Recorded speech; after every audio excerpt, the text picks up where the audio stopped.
If you grew up in Canada in the second half of the 20th century, your father's cigarettes, or your mother's, were almost certainly Imperial Tobaccos. Players, with the bearded sailor on the navy blue pack, du Maurier in red and gold, the smell of cured Virginia leaf in the pocket of a winter coat. At its peak, the plant on Saint Antoine Street in Montreal employed 3,000 workers across 3 city blocks of red brick, and the company held 62% of the Canadian market. They survived 2 world wars, survived the Depression, survived the Surgeon General, the advertising bans, the slow collapse of Canadian smoking from half the country to a fifth. And then, after 98 years of making cigarettes in Saint Henri, the floor went quiet for the last time. How does a name that was in every breast pocket in Canada vanish from the country that made it? Chapter 1. The Brick on Saint Antoine.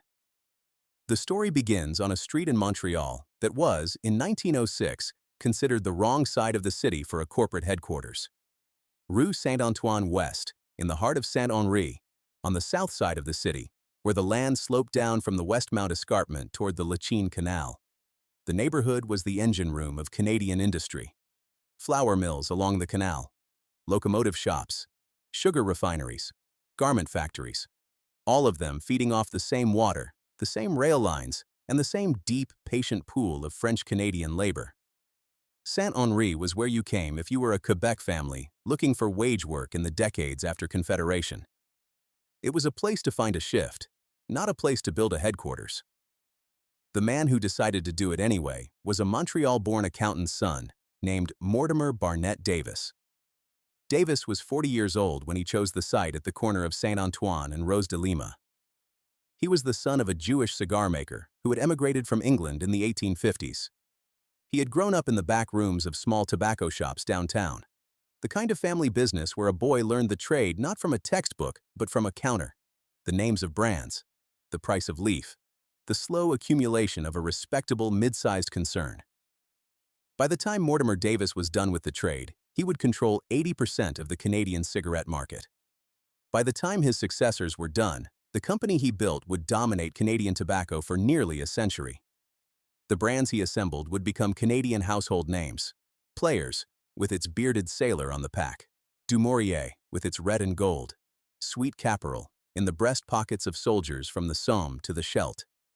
They would be smoked at hockey games, and in Legion halls, and on the night shifts at every other factory in the country. They would sponsor jazz festivals and Grand Prix races, and a women's golf major. They would be, for most of a century, what Canada smoked. And the building Davis raised on Saint Antoine Street, 4 stories of red brick, eventually sprawling across 3 city blocks, would become one of the most multi-generational employers in the country. 3,000 workers at its 1920s peak. Daughters following mothers, sons following fathers. The pay above the Canadian manufacturing average. The wages reliable enough, even in the Depression, that a Saint Henri family who had a parent on the Imperial payroll could count itself among the lucky ones in a city where a third of the workforce was out of a job. The factory ran for 95 years.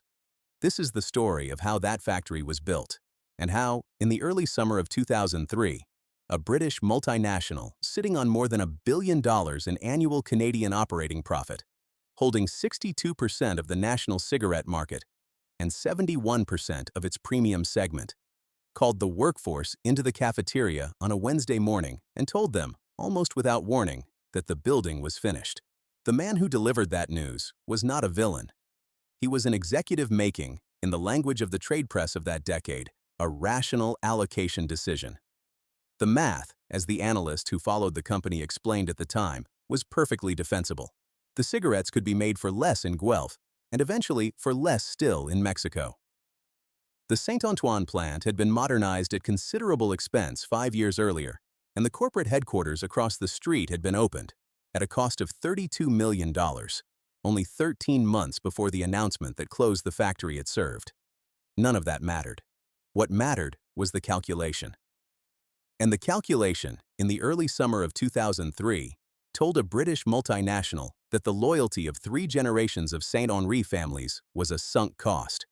A quaint accounting line in a balance sheet kept in pounds. Chapter 2. The Cigar Maker's Son. Mortimer Barnett Davis was born in Montreal in February of 1866, the year before Confederation. His father Samuel had crossed the Atlantic from England as a young man in the wave of Jewish emigration that arrived in Canada in the 1850s and 60s, a generation small enough in the Montreal of the time that everyone in the community knew everyone else's business, large enough to build its first synagogues and benevolent societies and small commercial concerns. Samuel Davis went into tobacco. By the time Mortimer was old enough to count, the family had a shop on Notre Dame Street, and the boy was being marched to it after school to sweep the floor and listen to the rhythm of the trade. The Montreal of his childhood was a city in transition. Confederation had just made it the largest urban center in a new country that did not yet quite believe it was a country. The British military garrison was leaving. The railway was arriving. French-Canadian families were drifting in from the seigneurial parishes downriver looking for wage work, and the Lachine Canal was lined with mills that were happy to take them. Irish dockworkers crowded into Griffintown. Jewish merchants set up along the Main. The English and Scots financiers ran St. James Street, and the whole thing was held together by a series of unspoken arrangements about who did what, in which language, for whom. Tobacco in those years was a craft trade. Cigars were rolled by hand. Pipe blends were mixed on the counter. The brands that mattered were small and local, most of them named after their proprietors. Most of them sold within walking distance of the shop that made them. Samuel Davis's operation was one of dozens like it. Nothing about it suggested that his son was going to end up a knight of the realm. What Mortimer Davis had, what set him apart from the dozen other cigar makers' sons in the same city, was an instinct for organization. He could read a balance sheet at 14.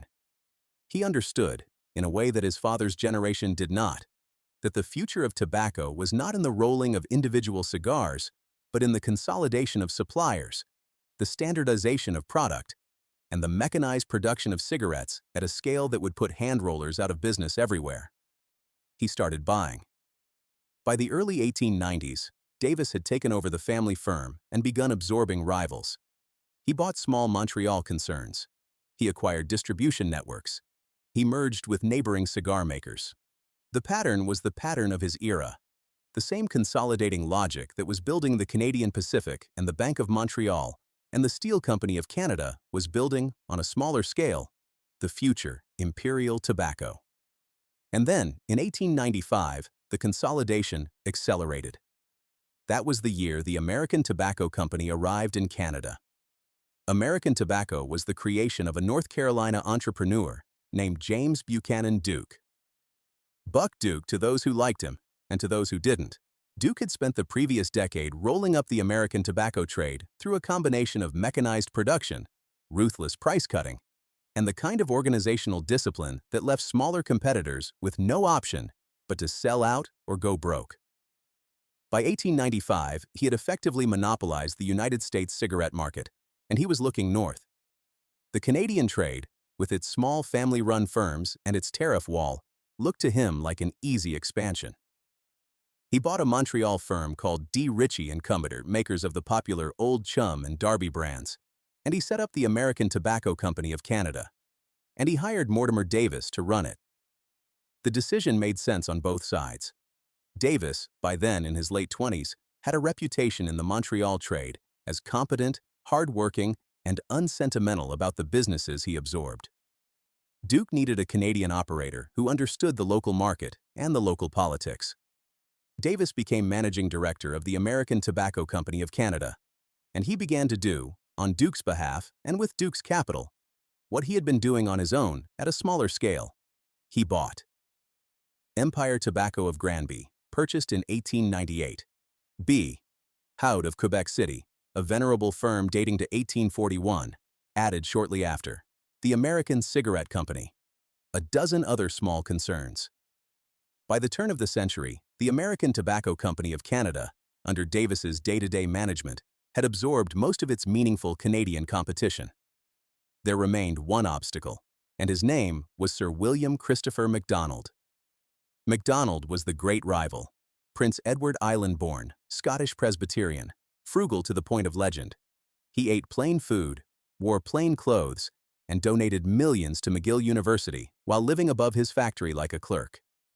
His firm, Imperial Tobacco, occupied a red brick works on Ontario Street in the East End of Montreal. His flagship brand, Export, was sold in the unmistakable green and gold pack that would, decades later, become Export A. Where Davis was acquisitive, MacDonald was rooted. Where Davis would eventually own controlling interests in dozens of subsidiaries, MacDonald ran one company, made one decision at a time, and refused to sell. The two men were the tobacco kings of Montreal, Davis the consolidator, MacDonald the holdout, and their rivalry would shape the Canadian cigarette market for 30 years. But in 1902, while the tobacco kings were measuring each other across the city, a much larger arrangement was being made above them both. In London and New York, James Buchanan Duke and the British firm Imperial Tobacco, which had been founded the previous year by the merger of 13 British tobacco houses, were negotiating an end to a brutal transatlantic price war. The terms of the settlement were straightforward and breathtaking in scope. Duke's American Tobacco would withdraw from Britain. Imperial Tobacco would withdraw from the United States. And the rest of the world, the British dominions, the colonies, the export trade, would be jointly controlled by a new entity called the British American Tobacco Company. BAT, as it would come to be known, was incorporated in London. Its mandate was global. Its first chairman was Duke himself. Canada was, in this arrangement, a complication. Canada was a British dominion, but its tobacco market had been built by American capital. American Tobacco of Canada, Davis's firm, was technically subject to the new BAT arrangement, but it was also, by the early 1900s, the dominant Canadian player. Something had to be done to clean up the ownership structure. In 1908, that something happened. The American Tobacco Company of Canada was reorganized, renamed, and rechartered as the Imperial Tobacco Company of Canada. The new firm took ownership of all the constituent Canadian operations: D. Ritchie, Empire, B. Howd, the American Cigarette Company, and it operated under the joint Canadian-British-American corporate umbrella of BAT. The Dominion Charter would follow in 1912, and its first president was Mortimer Davis. He was 42 years old. He had spent 15 years acquiring the firms that now sat under his control. He had outlasted, outmaneuvered, and outorganized every competitor in the Canadian trade except MacDonald. And he had, 2 years earlier, made the decision that would define the next century of his company's history. In 1906, on a wedge of cheaper land in the French-Canadian working-class district of Saint-Henri, on the corner of Saint-Antoine and Rose de Lima, he had begun building a new factory. The local press had thought the move was eccentric. The site was a long way from downtown. It was a long way from the established tobacco district along the Main. It was, by the standards of the day, almost rural, closer to the canal than to the center, in a neighborhood where the streets were still partly unpaved and the streetlights, where they existed at all, were gas. But Davis was not building a downtown showroom. He was building a factory.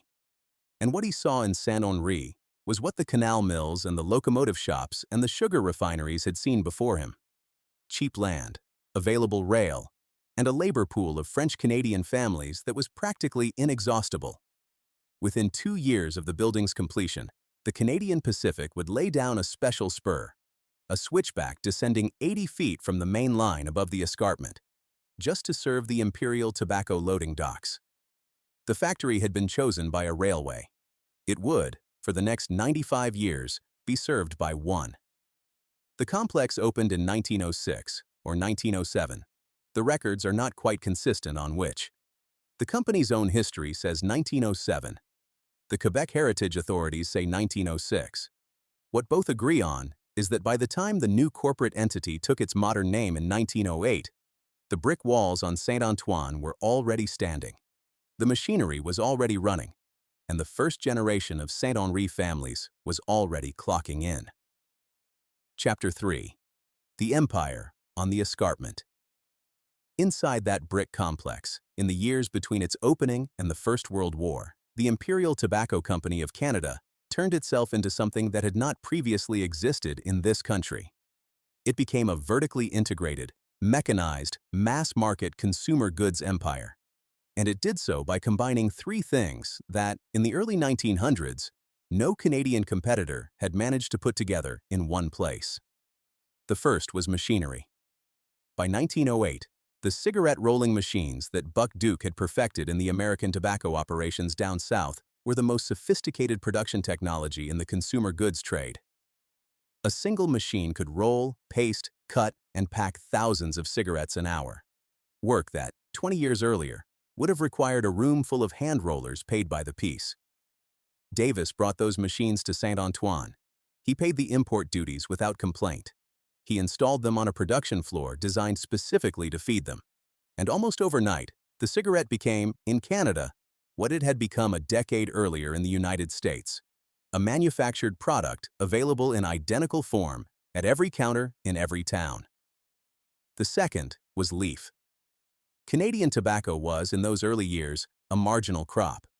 Most of the leaf used in Canadian cigarettes was imported, from Virginia, from the Carolinas, from Kentucky. Imperial's BAT parentage gave Davis access to a supply chain that no purely Canadian competitor could match. Through BAT's American and British relationships, the company could buy the best flue-cured Virginia leaf at scale, ship it north under the protective tariff that Sir John A. Macdonald's national policy had erected in 1879 to favor Canadian manufacturers over American ones, and deliver finished product to Canadian consumers at prices that smaller rivals could not match. The tariff wall was working exactly as intended, and Imperial Tobacco was one of the largest beneficiaries. The third was brand. Davis understood, before most of his Canadian competitors did, that what the modern consumer was buying was not really a cigarette. It was a name. It was a face on a pack. It was a story that came in a tin or a paper wrapper, and that traveled, identically, from a factory in Saint Henri to a tobacconist in Saskatoon. Sweet Caporal, the brand that gave its name to the entire Saint Antoine factory in the trade press of those years, became, in the run-up to the First World War, Imperial's flagship. A workingman's cigarette, mild enough for daily smoking, cheap enough for daily purchase, marketed with a color-tinted package that showed a young woman holding a cigarette in a way that respectable young women were not, in those years, supposed to hold cigarettes. It sold in the millions. And then, in 1914, the war came. For Imperial Tobacco, the First World War was the making of the modern company. The Canadian Expeditionary Force, mobilized in numbers nobody had quite anticipated, needed cigarettes. They needed them by the carton, by the truckload, by the trainload. Every newspaper in the country ran a tobacco fund: the Montreal Star, the Toronto Globe, the Winnipeg Free Press, the Halifax Chronicle. And the readers of every newspaper sent in pennies and dollars that were converted by Imperial Tobacco into packs of Sweet Caporals stamped with the donor's name and shipped to the trenches in Flanders. The company became, in those 4 years, the practical agent of a national gesture. Every Canadian back home who wanted to do something for the boys at the front could do it by paying for a pack of cigarettes that would arrive, eventually, in the hands of a man holding the line at Vimy or Passchendaele or the Somme. Imperial gave $1 million to the Victory Loans. Davis made the company's commitment to the war effort explicit and public. By the end of 1918, the Sweet Caporal had become, in the way that brands sometimes do, a symbol of the war itself, a tangible link between the home front and the trenches, a small white tube of paper and Virginia leaf that meant something far beyond its physical contents. And inside the Saint Antoine complex, the workforce was growing. The hands rolling and packing those wartime cigarettes were, almost without exception, French-Canadian. Some were the daughters of the men who had built the factory's walls. Some were the sisters of the men who were now at the front. The shifts ran long. The pay, by the standards of contemporary Quebec working-class wages, was good. And the practice of multi-generational employment, daughters following mothers, sons following fathers, whole extended families clocking in at the same set of gates, was already, before the war ended, the established pattern of work at Imperial Tobacco. By the end of the Great War, the Saint Antoine complex was employing close to 2,000 people on a single site. By the late 1920s, that number would climb to 3,000. In 1917, in recognition of his wartime services and his philanthropic donations to Canadian causes, Mortimer Davis was knighted. He was the first Canadian-born Jew to receive that honor. The boy who had swept the floor of a small cigar shop on Notre Dame Street was now Sir Mortimer Davis, Knight of the Realm, president of the largest tobacco company in Canada, and one of the wealthiest men in the country. But the empire he had built was not, even then, unopposed. Across the city, on Ontario Street, Sir William MacDonald's red brick works went on rolling its cigarettes and packing its plug tobacco in defiance of the consolidation that had taken every other independent. MacDonald himself died in 1917 at the age of 86, leaving his fortune to McGill University. But the firm he had built, MacDonald Tobacco, passed to his successors intact, and the green and gold packs of export continued to compete, brand for brand and counter for counter, with Imperial's sweet caporals. The two Montreal companies had spent 20 years circling each other across the city. They would spend another 50 doing the same. The Tobacco King had outlasted his last great rival, but he had not eliminated him. And then, just as Davis was settling into the long, slow management of his empire, the world went into the Depression. For most Canadian manufacturers, the decade after 1929 was the cruelest in living memory. Steel mills went on to halftime. Textile mills cut wages. The Montreal Locomotive Works, less than 2 miles from the Saint-Antoine complex, laid off 2/3 of its workforce. Across the country, the consumer goods industries that had ridden the 1920s boom were forced to make a choice between cutting payrolls or going under. And almost all of them, cut. Imperial Tobacco did not. The company's profits dipped, as everyone's did. But the basic calculation that the Depression imposed on Canadian manufacturing did not apply in quite the same way to a vertically integrated, BAT-backed, mass-market cigarette company whose product was, even in the worst economy in living memory, among the last things consumers were willing to give up. Cigarettes, in the early 1930s, were not merely affordable. They were also, for millions of Canadians, the smallest available comfort. A man out of work could no longer afford a steak or a pair of new shoes, but he could, almost always, afford a pack of sweet caporals. And so the production lines on Saint-Antoine Street kept running. More than that, Imperial used the Depression to expand. In 1930, the company acquired the Tuckett Tobacco Company of Hamilton, one of the last significant independent Canadian cigarette manufacturers. The Tuckett purchase added Buckingham, a popular Ontario brand, to the Imperial portfolio, and it removed from the Canadian market one more competitor that might, in better times, have been a threat. The workforce on Saint-Antoine held. The wages, by all accounts of the period, were paid above the Canadian manufacturing average. Layoffs were modest. The multi-generational employment pattern continued.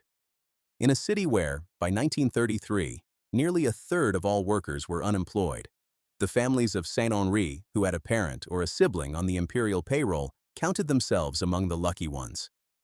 And then, in March of 1928, before any of the Depression had begun, Sir Mortimer Davis died. He was 62 years old. He had been ill for several years.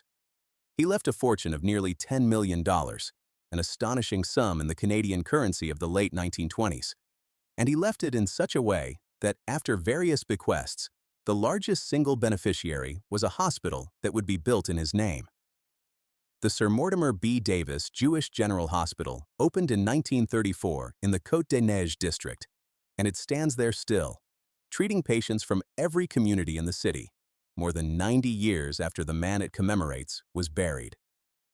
The company he had built passed, almost without disturbance, to his successor, David Patterson. The brands kept selling. The Saint-Antoine complex kept growing. And 2 years after Davis's death, in 1930, Imperial Tobacco launched the cigarette that would become, alongside Players, which the company had drawn into its portfolio through the BAT relationship with John Player and Sons of Nottingham, the great defining brand of the Canadian smoking century. It was called Du Maurier. It was named for the British actor Sir Gerald du Maurier, and its red and gold pack would, within a decade, be sitting on every counter in every drugstore and corner shop and tobacconist in the country, alongside the player's pack with its bearded sailor, alongside the sweet caporals that had been a fixture for 30 years. The Canadian smoker, by 1935, had a choice of cigarettes, and most of those choices, however they were branded, were rolling off the same machines on Saint-Antoine Street. The empire that the cigar maker's son had built was, by then, the dominant force in a Canadian consumer goods market that did not yet quite understand it was being dominated. The factory was running, the brands were spreading, the workforce was settled. And the long, prosperous middle decades of Imperial Tobacco, the era in which the company would become not merely a manufacturer, but a piece of the cultural furniture of Canadian life, were just beginning. Chapter 4. The Floor. For most of the 20th century, if you lived in Saint-Henri and you worked at Imperial Tobacco, your day began with a walk. The walk varied by season, but it followed a fixed geography.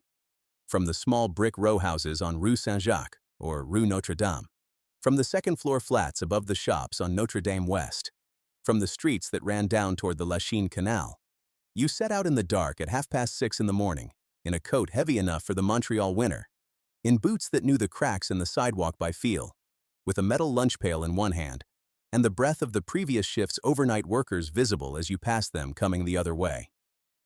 The walk to the plant was rarely longer than 15 minutes. In Saint-Henri, almost nothing was. The factory was the neighborhood, and the neighborhood was the factory, and the streets between them were a kind of common ground, walked twice a day by 3,000 people for 95 years.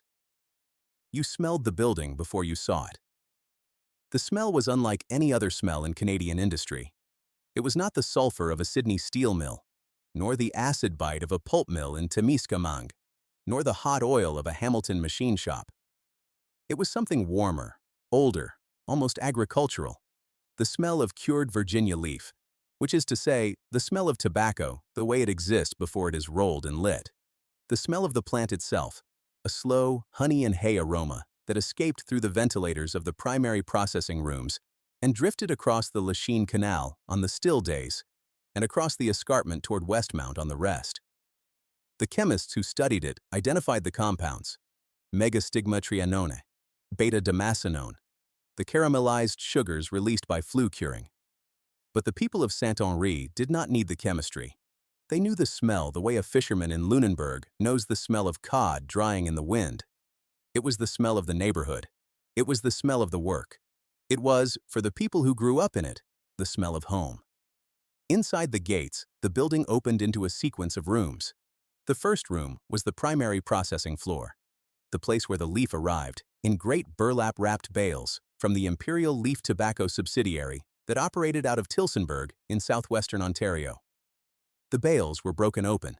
The leaves were conditioned with steam to make them pliable, stemmed by long horizontal machines that stripped the central vein, blended according to recipes that were proprietary and unchanging.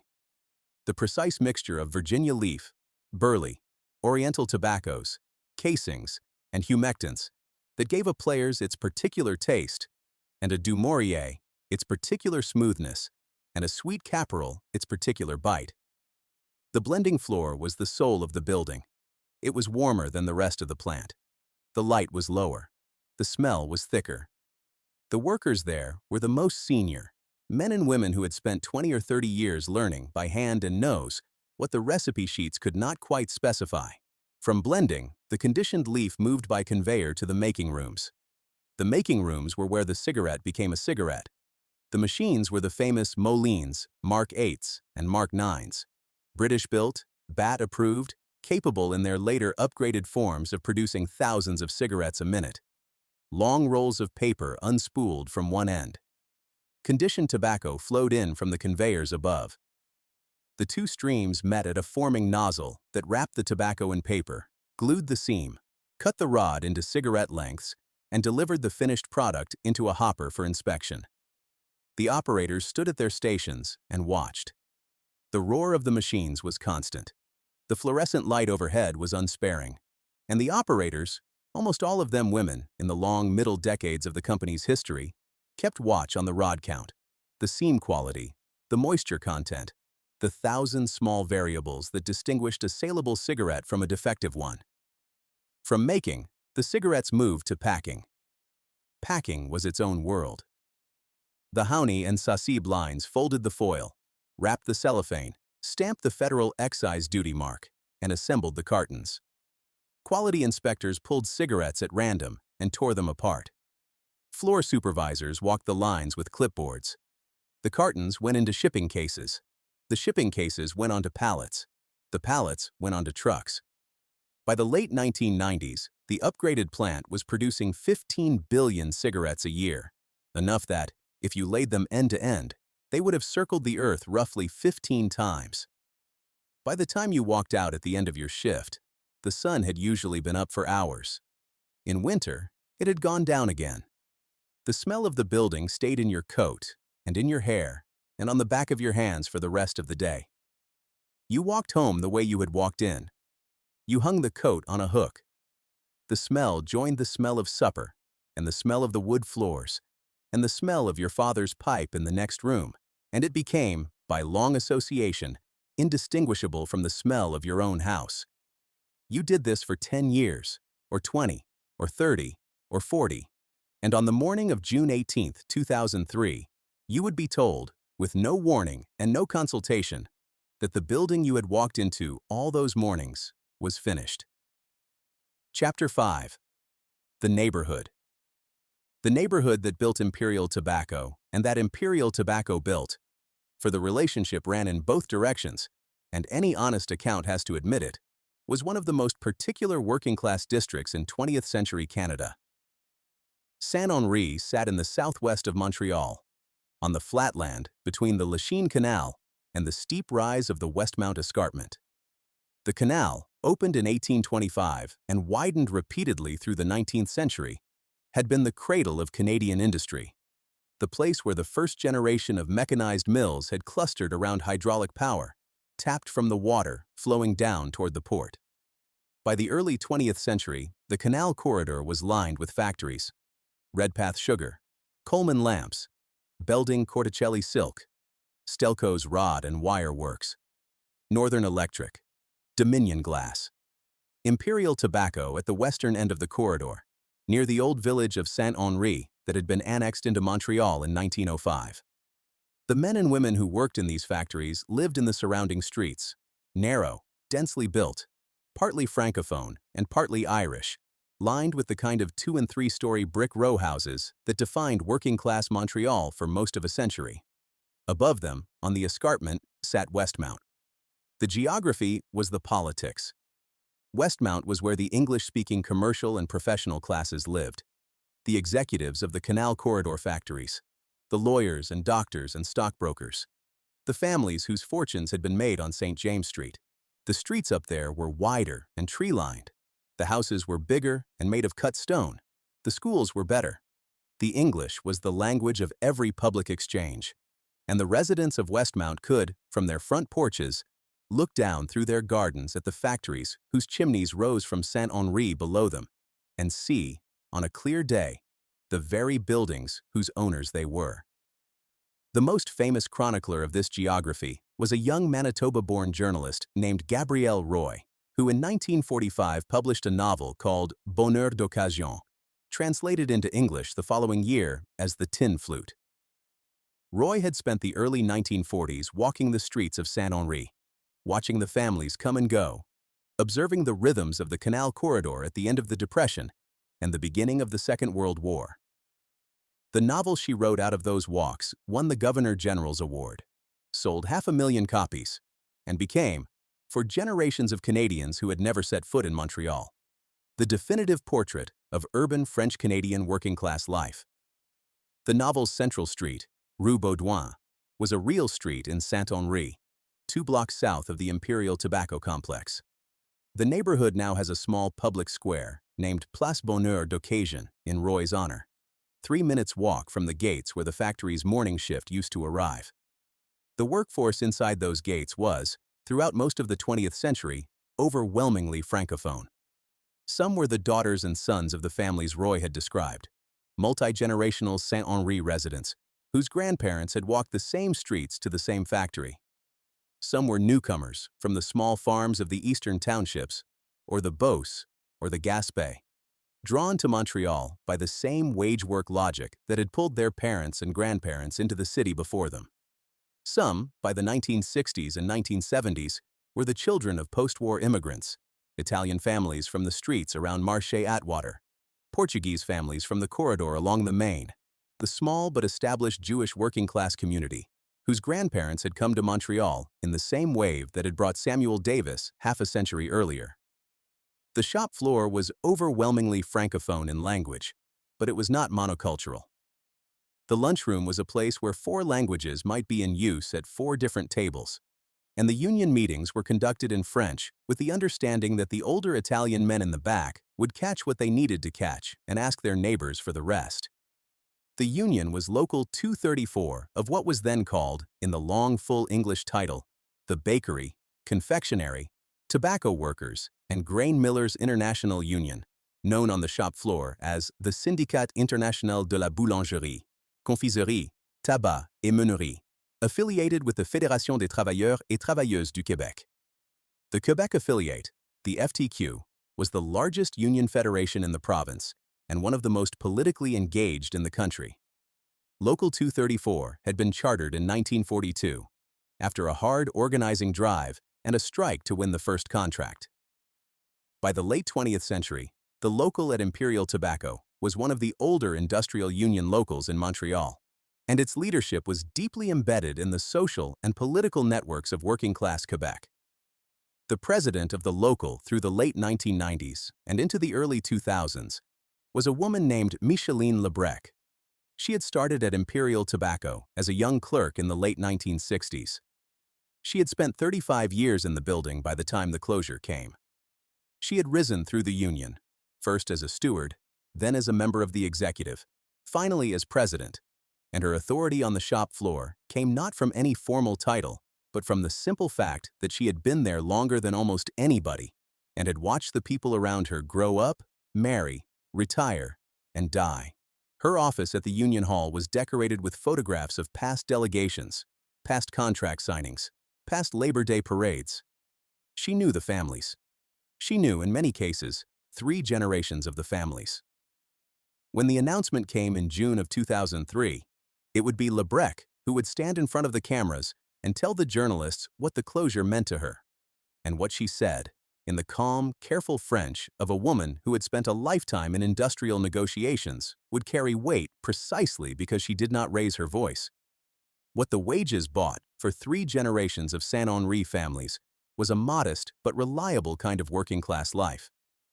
A row house, often the same one your parents had lived in. A car by the 1960s. A small cottage on a lake in the Laurentians if you saved. Hockey equipment for the children. Sunday Mass at one of the parishes, Saint Henri, or Saint-Zotique, or Sainte-Cunégonde, followed by lunch at home and a walk along the canal if the weather was good. The Friday paycheck cashed at the credit union on Notre Dame. The Atwater Market for fresh vegetables. The Forum, a streetcar ride away for Canadians games. The Legion Hall on Notre Dame for the men who had served.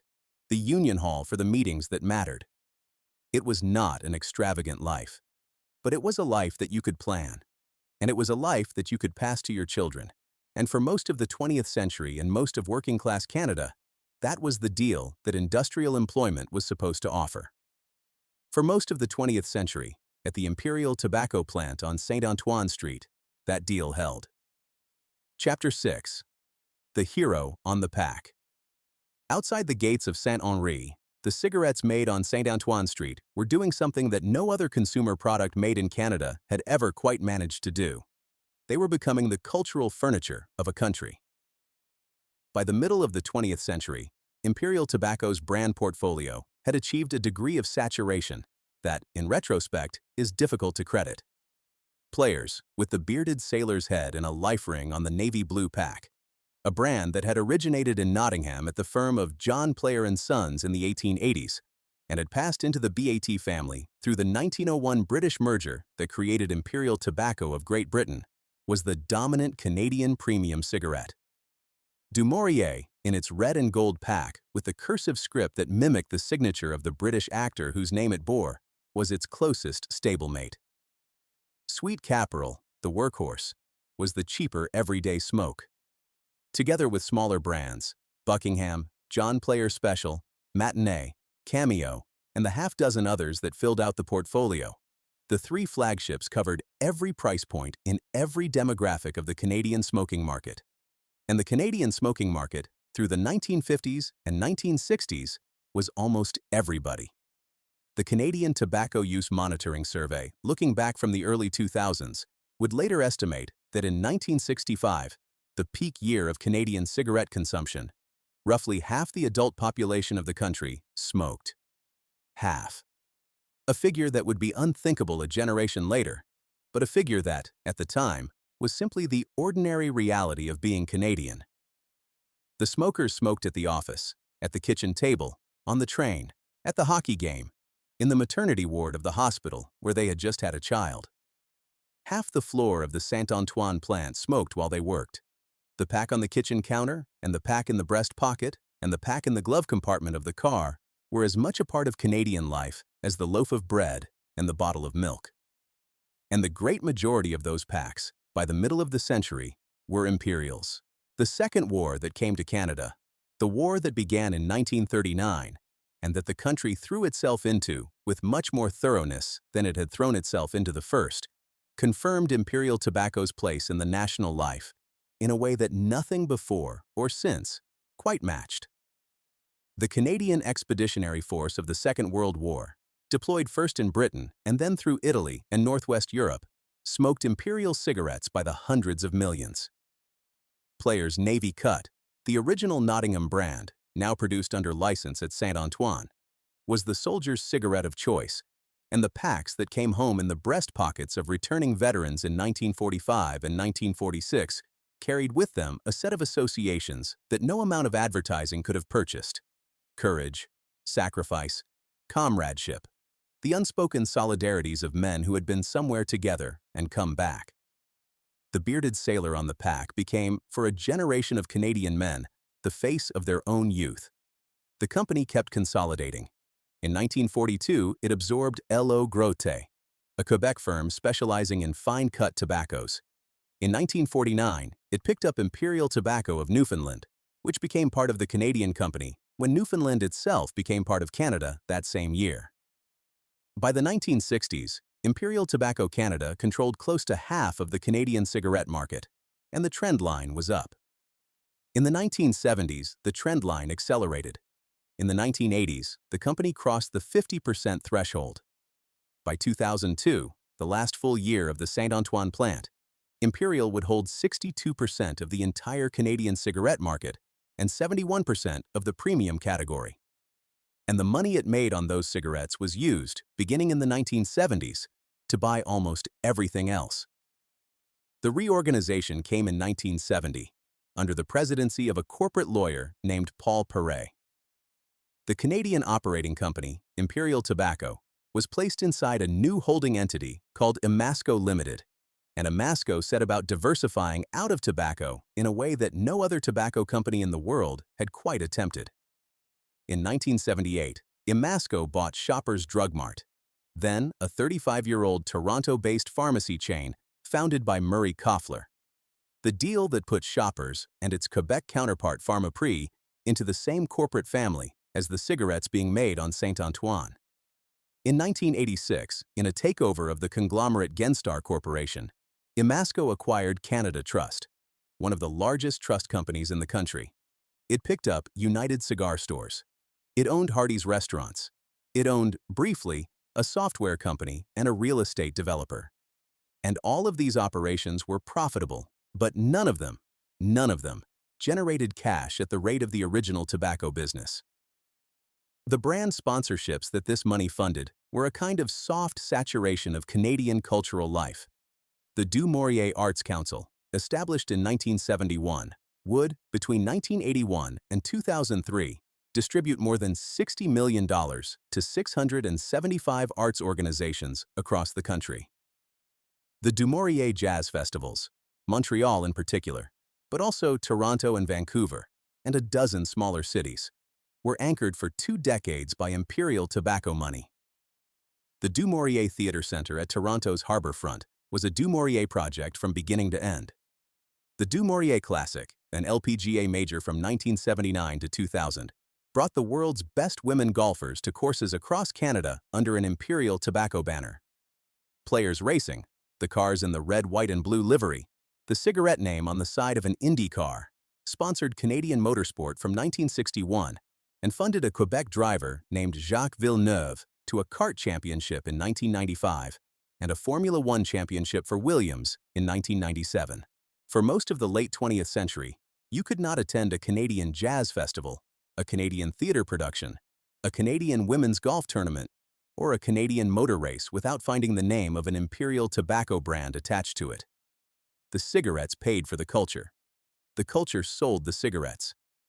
And on the floor of the Saint-Antoine plant, the women operating the Moulin machines and the men working the conditioning floors knew, in a general way, that what they made was paying for all of it. Chapter 7. The Summit. The summit came around the turn of the millennium, and from the summit you could see, if you knew how to look, the country on the other side. Through the 1990s, Imperial Tobacco's Canadian market share had climbed steadily, from the mid-40s of the 1980s to the high 50s by 1995 to the low 60s by the end of the decade. The company's operating profit, which had stood at $156 million in 1981, a respectable figure for any Canadian manufacturer of the period, had grown, on the same set of brands, on the same Saint-Antoine production lines, to something past $1 billion by 2002. A six-fold increase in 20 years. A 54% profit margin on revenue of just under $2 billion. Roughly $542,000 in operating profit per regular Imperial Tobacco employee, in a year when the average factory worker on St. Antoine Street was earning $77,000. The numbers, in the trade journals that tracked the industry, were the kind of numbers that made analysts revise their models upward, and that made the company's London parent very, very content. The London parent, in those years, was finishing the long maneuver that had begun in the late 1990s, and that would end with British American Tobacco, BEAT, the entity Buck Duke had helped create in 1902, owning 100% of the Canadian operation. The maneuver was, in its broad outlines, the unwinding of the Amasco diversification of the 1970s and 1980s. BAT had held about 42% of Amasco for years, but the structure was now seen, in the London headquarters, as a complication.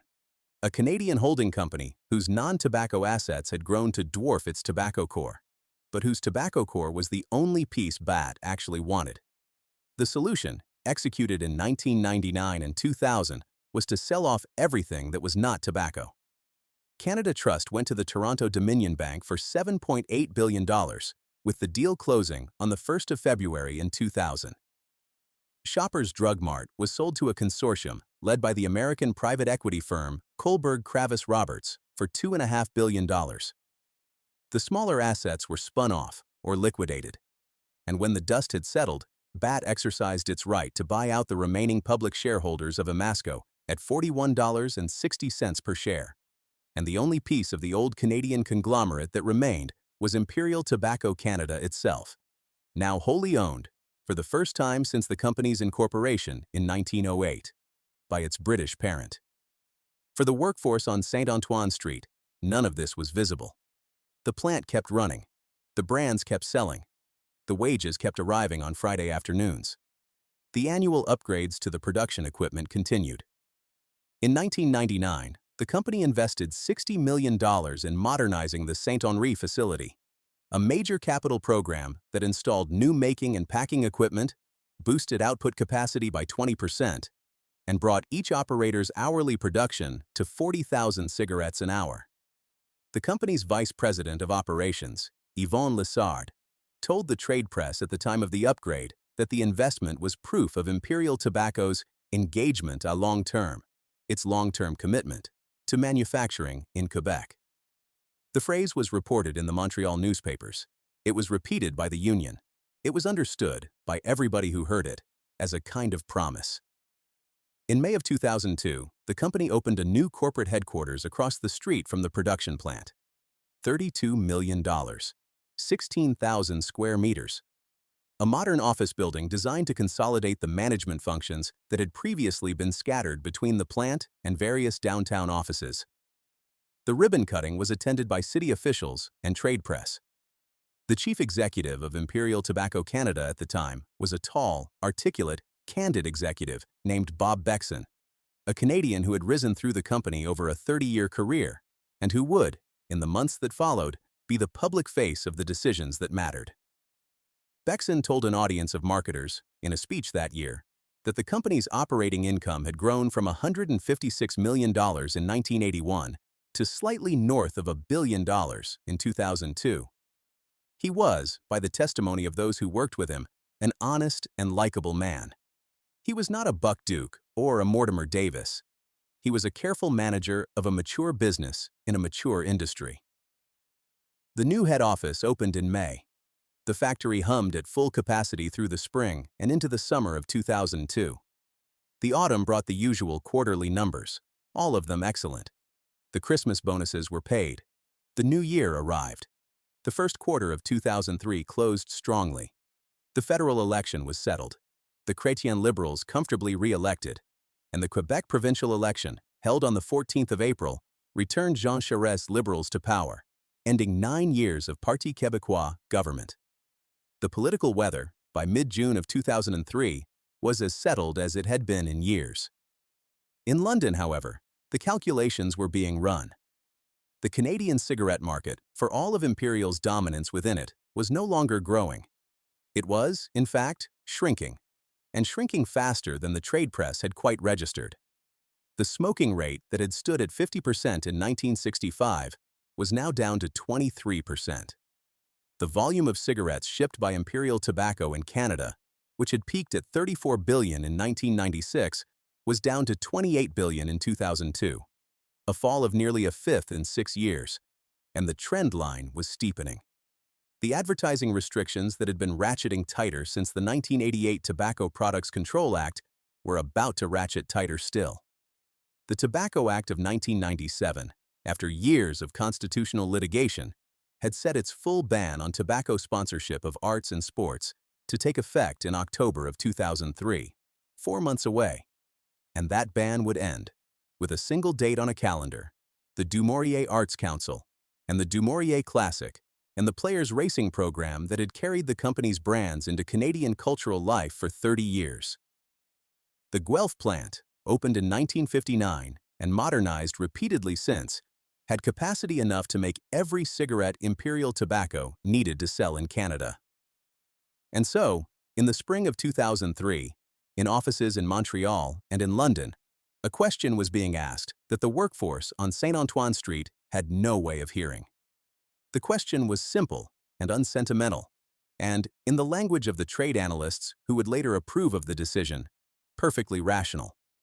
The question was this: in a shrinking market with collapsing sponsorship, why should a British multinational continue to run 2 Canadian factories when one would suffice?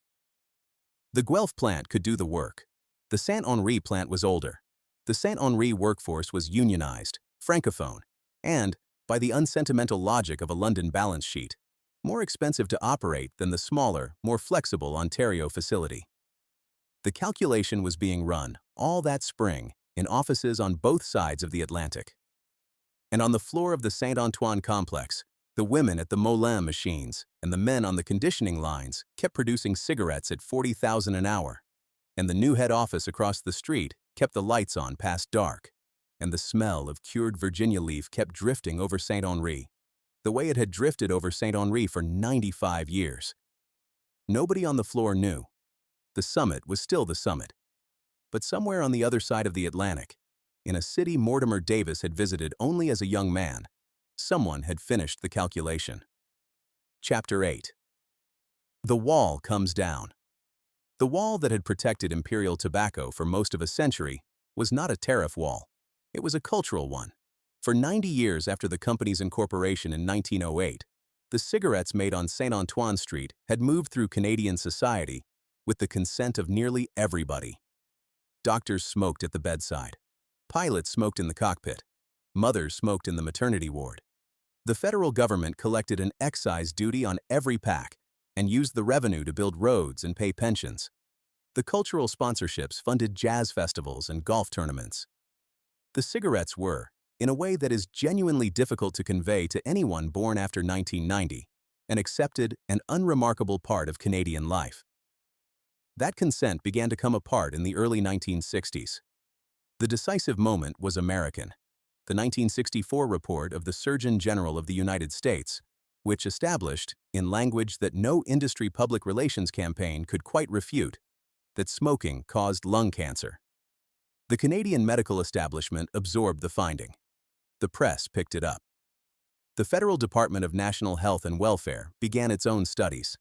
And by the late 1960s, the cigarette companies operating in Canada were facing a slow, methodical, and very Canadian regulatory campaign that would, over the next 4 decades, dismantle the cultural permissions that had allowed the industry to flourish. The first restriction came in 1972, when the Canadian Radio-Television Commission ended cigarette advertising on television and radio. The Players' racing cars and the Du Maurier print ads continued, but the broadcast spots, the most powerful advertising medium of the post-war era, were gone. The companies adapted. They moved their advertising into magazines, billboards, sponsorships, and direct mail. The decline in smoking rates that the broadcast ban was supposed to produce did not, in the short term, materialize. The next restriction was harder. In 1988, the Mulroney government passed the Tobacco Products Control Act, which banned all direct cigarette advertising in Canada. No more print ads, no more billboards. Only sponsorship of cultural events, concerts, festivals, sports was permitted, and only under restrictions on the size and placement of brand identifications. The industry challenged the legislation. The case went to the Supreme Court. And in 1995, in a closely divided decision, the court struck down portions of the act on freedom of expression grounds. The federal government, by then led by Jean Chrétien, came back with the Tobacco Act of 1997. More carefully drafted, more constitutionally defensible, and more comprehensive. The 1997 Act survived its court challenges. It banned, among much else, all remaining tobacco sponsorship of cultural and sporting events. The ban had a transition period. The full prohibition would take effect in October of 2003. When the 1997 Act passed, every executive in the Canadian tobacco industry understood what October of 2003 meant. The Du Maurier Jazz Festival would end its Du Maurier sponsorship. The Du Maurier Classic would end. Players Racing would end. The brand-building infrastructure that had carried Imperial Tobacco's products into Canadian cultural life since 1971 would be dismantled by a single date on the calendar. The cigarettes would still be sold, but the cultural permissions that had made the cigarettes part of the culture would be, formally, legally, and finally, withdrawn. Then, in the winter of 1994, the smuggling crisis arrived. The crisis had been building through the early 1990s. Federal and provincial cigarette taxes had risen to the point where a carton of cigarettes in Ontario or Quebec cost roughly $50, while the same carton in New York State cost half that. The price differential created an economic incentive that the Mohawk communities along the St. Lawrence, Akwesasne in particular, whose territory straddled the international border, were uniquely positioned to exploit. Cigarettes were exported by the Canadian manufacturers to American wholesalers at duty-free prices. They were smuggled back across the river. They were sold in the streets of Montreal and Toronto and Vancouver at prices that undercut the legal market by half. By 1993, the federal government estimated that contraband cigarettes accounted for roughly 40% of all cigarettes consumed in Quebec. In February of 1994, after years of inaction, Prime Minister Jean Chrétien announced an emergency rollback of federal cigarette taxes. Quebec and Ontario matched the rollback. The price of a legal carton fell by half overnight. The smuggling trade collapsed almost immediately. Legal sales jumped. The crisis appeared to have been resolved. What was not yet public, in 1994, was the role the manufacturers themselves had played in the smuggling. That story would emerge slowly through the late 1990s and early 2000s, as RCMP investigations and class action lawsuits and the discovery procedures of various proceedings forced documents into the open. The manufacturers had, it turned out, been deliberately overselling the American market, exporting cigarettes that they knew would be smuggled back into Canada, profiting from the duty-free margins on the way out, and using the resulting contraband to pressure the federal government into rolling back the very taxes the manufacturers themselves were undermining. In 2008, after years of negotiation, Imperial Tobacco Canada and Rothmans, Benson and Hedges pleaded guilty to facilitating contraband. The two companies paid combined penalties of $1.15 billion to the federal and provincial governments. But that reckoning was still in the future. In the early 2000s, the smuggling crisis was a piece of recent history that had passed without quite landing on anyone in particular, and the daily life of the Saint-Antoine plant continued largely unaffected. What was affecting the plant? What was, by 2002, beginning to make the calculation in London come out the way it would come out, was the simple, slow, inexorable decline of the Canadian cigarette market itself. The smoking rate had fallen from 50% in 1965 to 23% by 2001. The volume of Imperial Tobacco shipments had fallen from 34 billion cigarettes in 1996 to 28 billion in 2002. Quebec shipments alone fell 18% in 2002.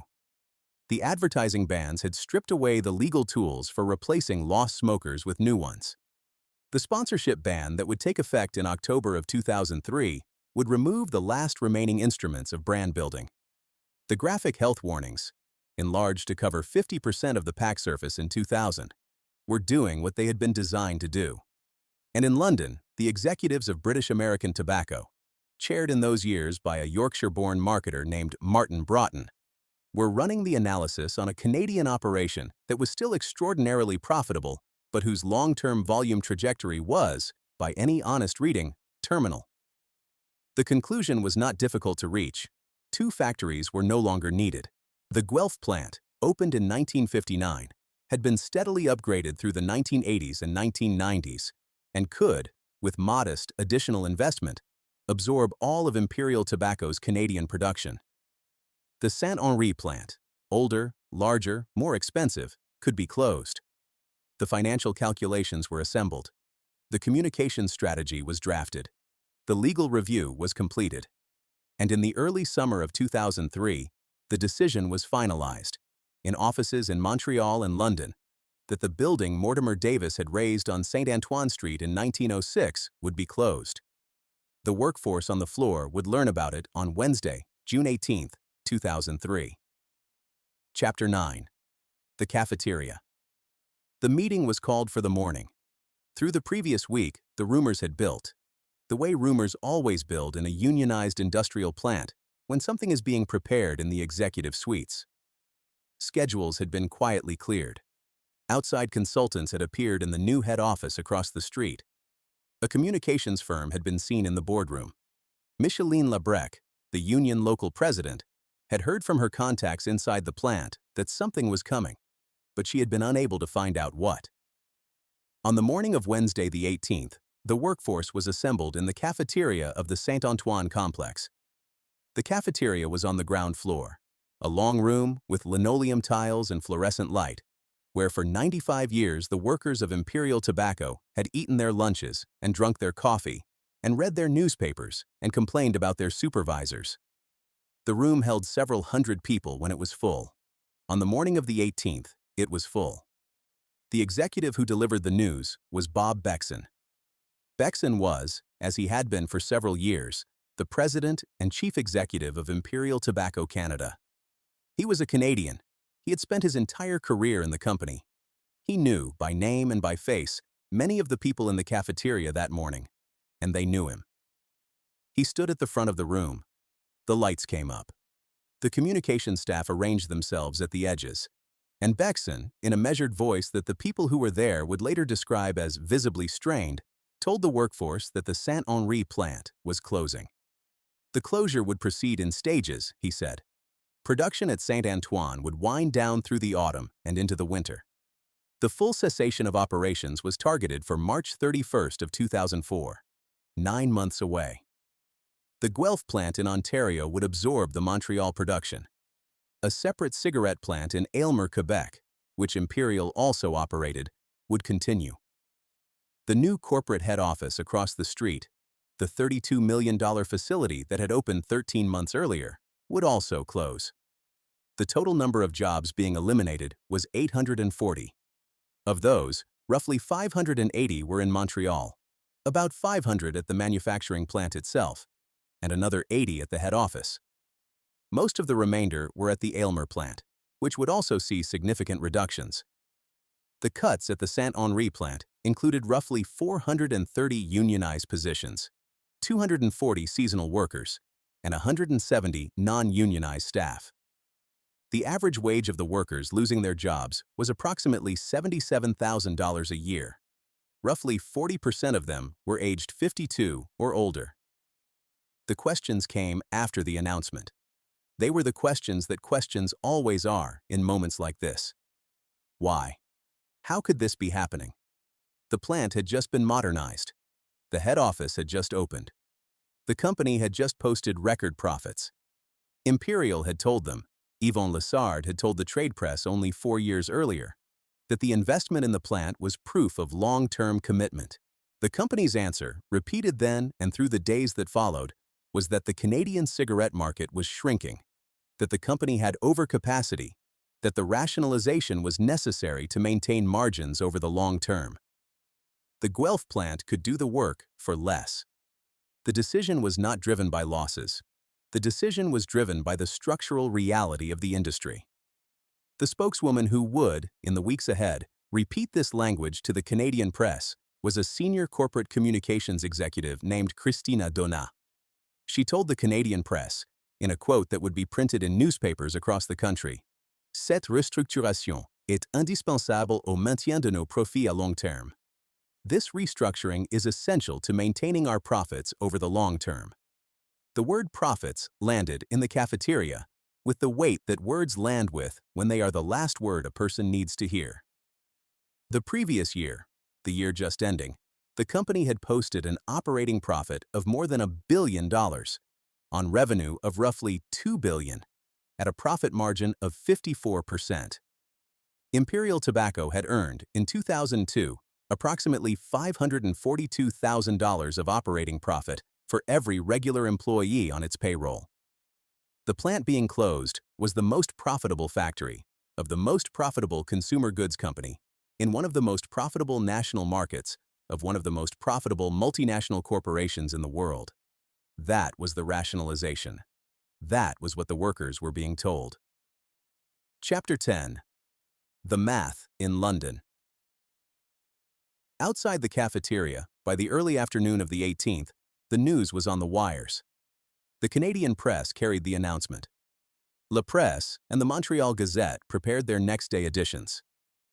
Radio Canada dispatched camera crews to the gates of the plant on Saint-Antoine, where, by mid-afternoon, hundreds of workers had spilled out of the cafeteria and were standing in the parking lot in the early summer sun, talking quietly among themselves and waiting for their union to tell them what would happen next. Micheline Labrec was inside the Union Hall on Rue Notre-Dame, on the phone to the FTQ. The FTQ, the Fédération des Travailleurs et Travailleuses du Québec, was the largest labor federation in the province. Its president in 2003 was a long-serving union veteran named Henri Massé. Massé had grown up in the Quebec labor movement. He had spent his career as a defender of the kind of large industrial workforces that the FTQ had organized through the post-war decades. When he heard, on the morning of the 18th, what Imperial Tobacco had done, he did not measure his language. He went on Radio Canada that afternoon and called it l'annonce sauvage, the savage announcement. And he said, in a phrase that would be reprinted in every Quebec newspaper the next day, "C'est un manque de respect total pour des salariés qui, pour l'immense majorité, ont travaillé toute leur vie à cette usine. A total lack of respect for workers who, for the overwhelming majority, have worked their whole lives at this factory." In the financial press, the language was different. A securities analyst at BMO Nesbitt Burns named Karim Salamatian was quoted in the Globe and Mail's coverage of the closure within 48 hours. The closure would result in an after-tax charge of approximately $190 million against Imperial's books, a substantial figure. But, as Salamation put it, one that won't really hurt the deep-pocketed international parent company. The decision, he said, was the right decision. It takes a lot of capacity out of the industry and makes Imperial Tobacco a lot leaner. The analyst community, by the end of the week, had broadly endorsed the move. The stock market consensus was that the closure was overdue, financially sound, and operationally sensible. The two languages, the language of the union hall and the language of the analyst's note, were not just two ways of describing the same event. They were two different events. In the union hall, what had happened was the abandonment of a workforce that had built and sustained the company for 95 years. In the analyst's note, what had happened was a capacity rationalization in a mature consumer goods market. Both descriptions were true. Both descriptions, in the language of the people who used them, were rigorously accurate. The fact that they could not coexist, that the workforce's loss and the shareholders' gain were arithmetically the same transaction, was the central, unspoken, defining fact of the closure. The Quebec provincial government, by the afternoon of the 18th, was scrambling to respond. The newly elected Charest Liberal government had been in office for 2 months. Its employment minister, Claude Béchard, was dispatched to Montreal to meet with company representatives and union officials. Béchard would, in the days that followed, promise provincial assistance for the affected workers, retraining programs, job placement services, the standard apparatus that Canadian provincial governments deploy after large industrial closures. But he conceded, almost immediately, that he could not convince Imperial Tobacco to reverse its decision. The decision had not been made by the Montreal head office. It had been made in London, and the Quebec government, for all its political authority within the province, had no leverage over a British multinational whose Canadian operations were a tiny fraction of its global business. Inside the company, the principal Canadian executive remained Bob Bexon. Bexon was, by all accounts of those who knew him, a decent man caught in an extraordinarily difficult position. He had spent 30 years at Imperial. He had risen through the ranks. He had, in the speeches he gave to industry conferences and trade publications, spoken with what appeared to be genuine warmth about the company's Canadian heritage and the Canadian workforce. He was not the architect of the closure. The closure had been decided in London by people senior to him. But he was the one who had to walk into the cafeteria on the morning of the 18th, and he was the one whose face was on the news that night, and he was the one whose name was attached, in the public record, to the decision that ended 95 years of cigarette manufacturing in Saint-Henri. Bexon would die in 2008 in a cycling accident at the age of 59. The obituaries described him as well-liked, competent, and quietly capable. The closure of the Saint-Antoine plant was, by then, the largest single item in any honest summary of his career. The Gazette, in its editorial response to the closure, took a different tone from the Union and the Radio Canada coverage.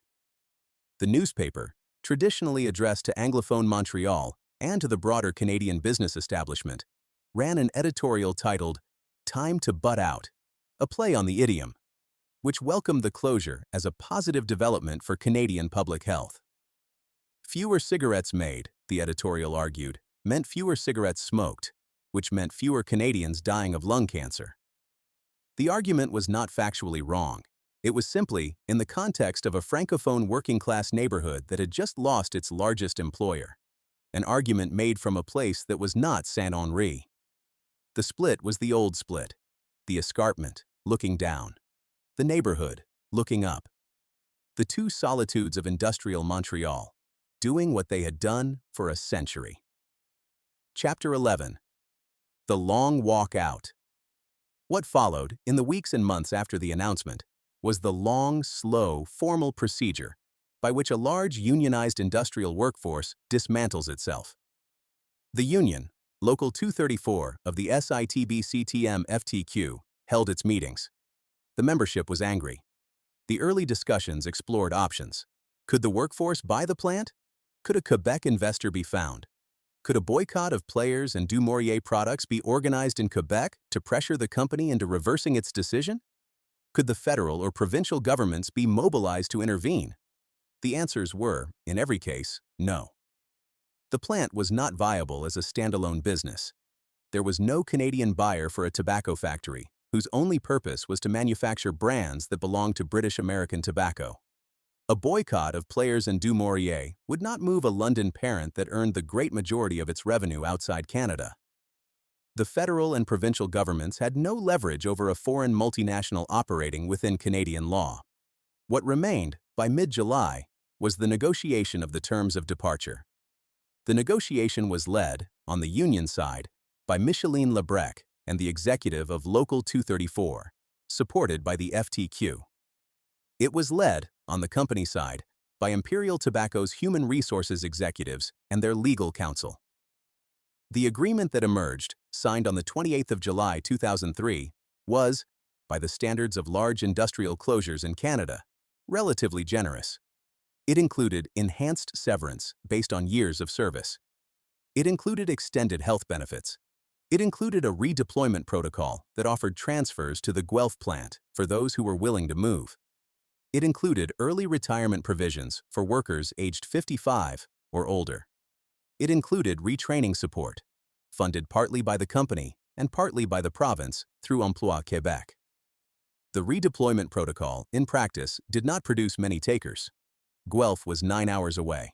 The workers being offered the transfers were, in many cases, in their 50s, with spouses who also worked in Montreal, with children in Montreal schools, with elderly parents in Montreal nursing homes, with houses in Saint-Henri or Verdun or La Salle that had been in the family for 2 or 3 generations.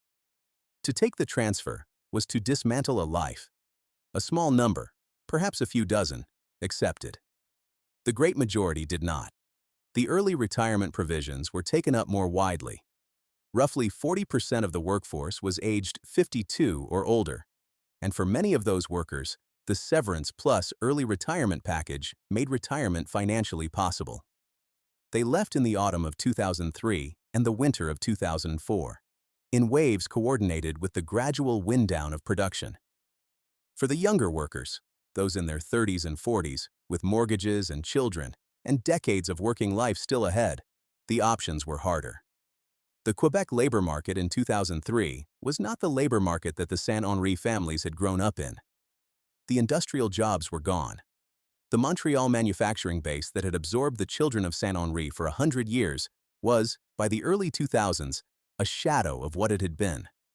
What remained was service work, call centers, retail, hospitality, at wages that were a fraction of what Imperial had paid. The retraining programs funded by Quebec offered courses in computer skills, in office administration, in security guarding. The placement rates were respectable on paper. The wage replacement rates were not. Through the autumn of 2003, the plant continued to produce. The production lines ran. The Moulins machines kept rolling cigarettes at 40,000 an hour. The packing lines kept assembling cartons. The trucks kept loading at the docks. But the workforce was visibly shrinking, week by week, as the redeployments and retirements proceeded. The lunchroom, which had been full at noon for 95 years, began to empty. The parking lot, which had held 1,000 cars on a full shift, began to thin. The brick buildings on Saint-Antoine were, gradually, becoming themselves the kind of half-occupied industrial spaces that haunted the rest of the canal corridor. The last shift ran on the 31st of March, 2004. The workers who were there on the last day, the ones who had not yet transferred, retired, or moved on to other work, assembled in the cafeteria one final time. There were speeches. There were photographs. The union officials thanked the membership. The membership thanked the union officials. Bob Bexon, by some accounts, was present. Micheline Lebrec, by every account, was present. The remaining production cycle was completed. The machines were powered down. The lights were turned off, department by department.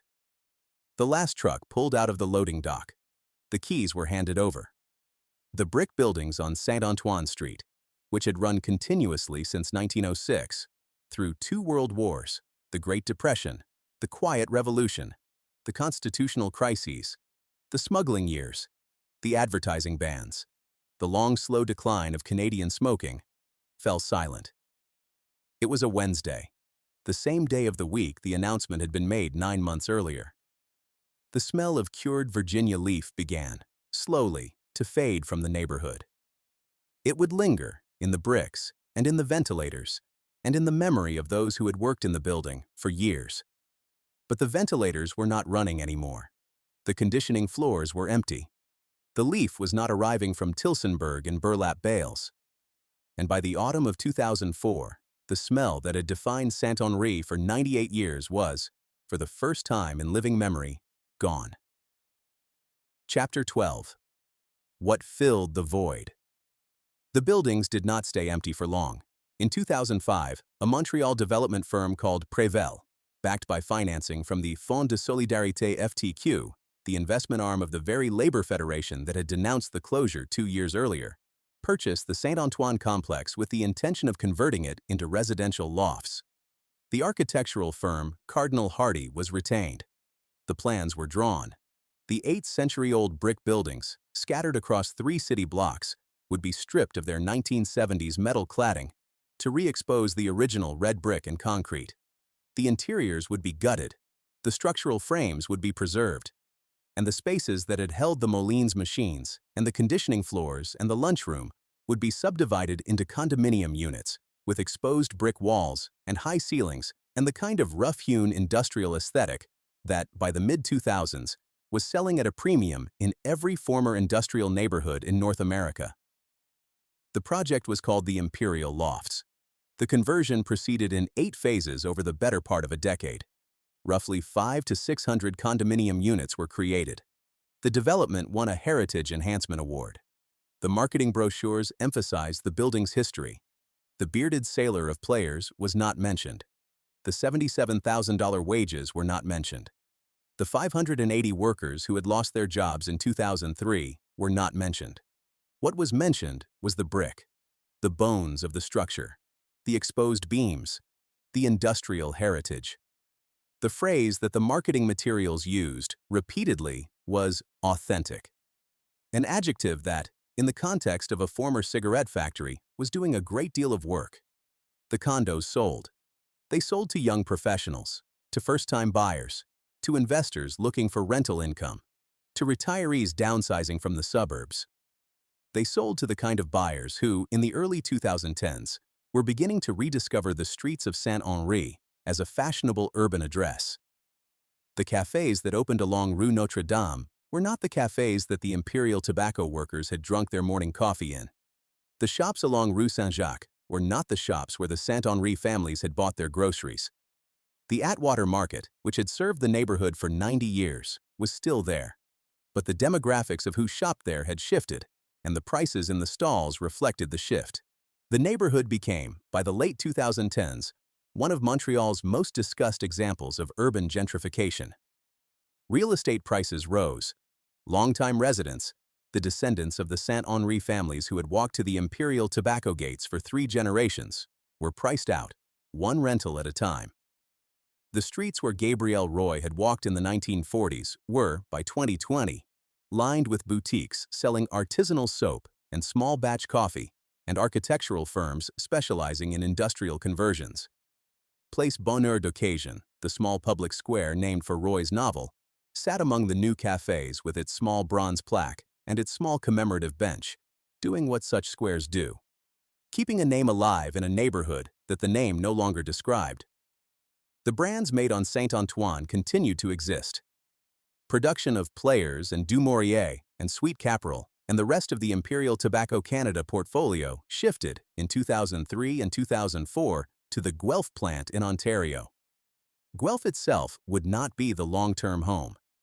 In 2005, British American Tobacco announced that all Canadian cigarette manufacturing would be relocated to its plant in Montreal, in the northern Mexican state of Nuevo León. The Guelph plant closed in 2006. The Aylmer plant closed in 2007. By the end of 2007, no cigarettes for the Canadian market were being made in Canada. The bearded sailor on the Players pack continued to look out at Canadian smokers from the shelves of every convenience store in the country.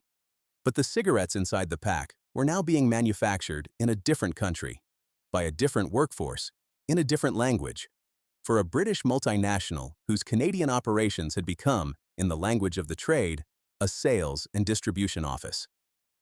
The legal reckoning that the company faced, in the years that followed, was the largest in Canadian corporate history.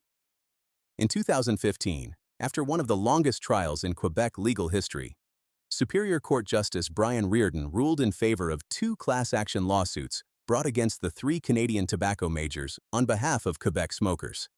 The judgment ordered Imperial Tobacco, Rothmans Benson and Hedges, and JTI McDonald to pay damages totaling more than $15 billion.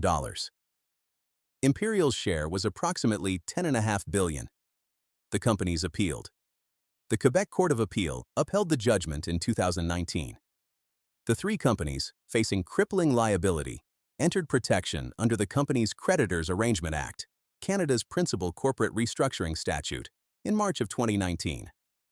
The CCAA proceedings consolidated not only the Quebec judgments, but also the multi-billion-dollar lawsuits filed by provincial governments seeking to recover the healthcare costs of smoking, and an additional set of class actions filed on behalf of smokers outside Quebec.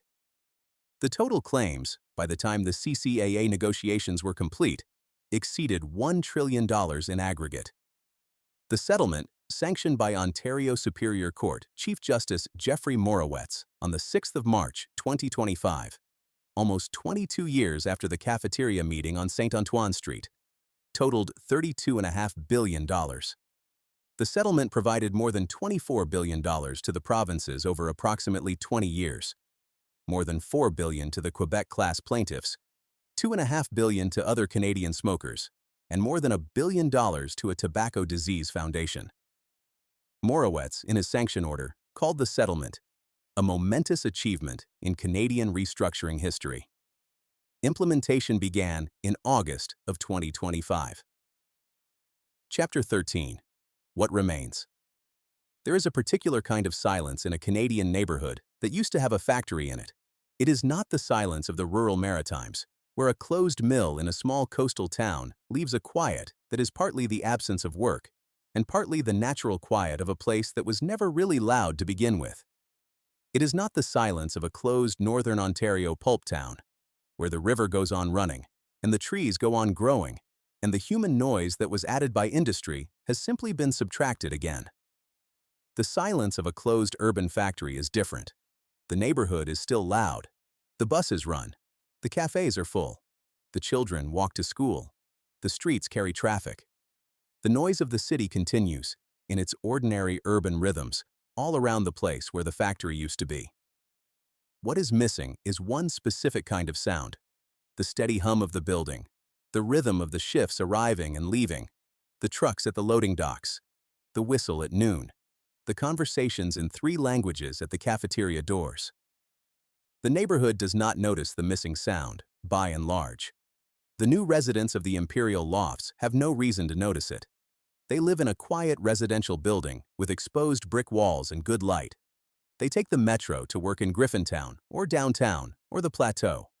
They drink their coffee at the cafes along Notre Dame. They are not listening for a hum that has not been there since 2004. But the people who remember the hum still walk past, sometimes. Micheline Lebrec retired. Henri retired and died in 2018. Bob Bexon was buried in 2008. Christina Donat moved on. Yves Thomas Dorval, who had spoken for the company in various capacities, went on to other roles. Karim Salamatian, the BMO analyst whose endorsement had appeared in the Globe and Mail, moved through other firms and other coverage areas. Yvon Lessard, who had promised the long-term commitment in 1999, faded from the trade press. The names of the 840 workers laid off in 2003 are not, for the most part, names that the public record has preserved. Some retired, some moved away. Some took the call center jobs and the retail jobs and the security guard jobs. Some, by now, are dead. The 500-odd plant workers and the 80 head office staff of June 2003 are, 20 years on, a community that is dispersed into the larger Montreal labor market the way industrial communities always disperse, leaving very little visible trace. The brick buildings on Saint-Antoine are well maintained. The Prével conversion was carefully done.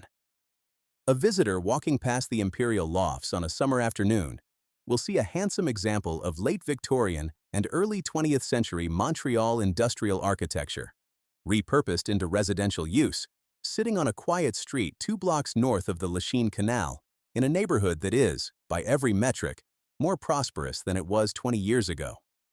The visitor will not, unless they know what to look for, see anything that signals what the buildings used to be. There is no plaque on the front of the complex naming the workforce that built it.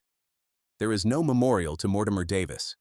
There is no marker for the wartime cigarette funds, or for the women who worked the Moulins machines, or for the union that fought through the early years and held the local together for 60 years and watched it dissolve in 9 months. There is, in the small interior courtyards of the Imperial lofts, the occasional discreet reference to the building's industrial origin.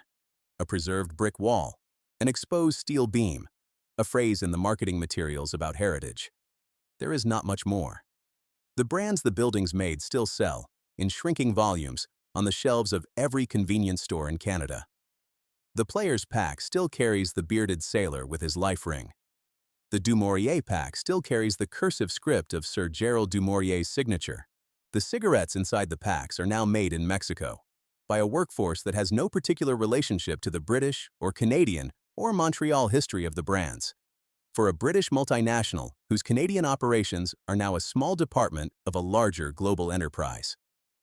The brands are, in a real sense, the only thing that has survived.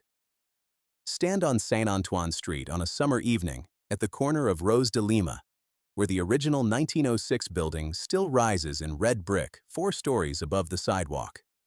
The light, in late June, will be the same light that the workers walked home in on the last full summer of the factory's operation. The brick will be the same brick that Sir Mortimer Davis chose in 1906, when the move out of the downtown core was considered radical. The Westmount Escarpment will rise to the north in the same way it always rose, with the same houses on the same streets at the top of it, looking down. The Lachine Canal will run to the south, the way it has run since 1825, with the same slow, patient water that powered the first generation of Canadian industry, and is now, in the early 21st century, a recreational path with cyclists on it. What is missing is the smell. A factory that operated for 98 years on the same site, processing cured Virginia leaf at industrial scale, gave off a smell that became part of the neighborhood's air. It was there in the 1920s when Sir Mortimer Davis ran the operation.